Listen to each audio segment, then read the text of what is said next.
আলিপুরদুয়ারের একটি ব্লকের ছবি দেখাবো, যেখানে অঙ্গনওয়াড়ি কেন্দ্রে কাঁচা ডিম দেওয়া হয়েছে এবং সেই কাঁচা ডিম দেওয়াকে কেন্দ্র করে এলাকার পরিস্থিতি উত্তপ্ত, সাধারণ মানুষের ক্ষোভ বিক্ষোভ। ছবি দেখুন।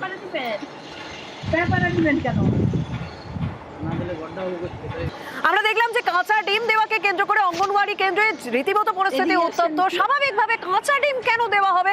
রাজকুমার আমাদের প্রতিনিধির সঙ্গে রয়েছেন। রাজকুমার, সেক্ষেত্রে অঙ্গনওয়াড়ি কেন্দ্রে যারা দায়িত্বে রয়েছেন তারা কি বলছেন? দেখো শর্মিষ্ঠা, একেবারে আজব যুক্তি। সেটা তারা বলছে যে এখানকার যে ওয়ার্কার রয়েছে সেই ওয়ার্কার কিন্তু এখানে অসুস্থ রয়েছে এবং যিনি হেল্পার রয়েছে তিনি নাকি কে মারা গেছে, তার অসুস্থ পড়েছে। মানে আজব সব যুক্তি দিচ্ছে। এবং যেটা চাঞ্চল্যকর বিষয় সেটা হচ্ছে গত 7 দিন থেকে এই অঙ্গনওয়াড়ি কেন্দ্রে কোনো রান্নাই হচ্ছে না, রান্না করা খাবারই দেওয়া হচ্ছে না। আর শেষমেশ যেটা দেওয়া হচ্ছে সেটা তাও আবার কাঁচা ডিম।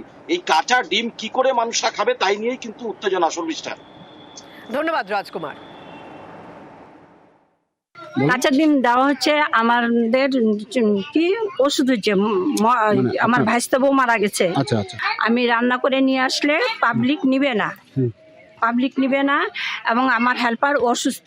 গত শনিবারে খাবার শেষ হয়ে গেছে। খাবার বলতে চাল ডাল তেল নুন তো আগেই শেষ হয়ে গেছে।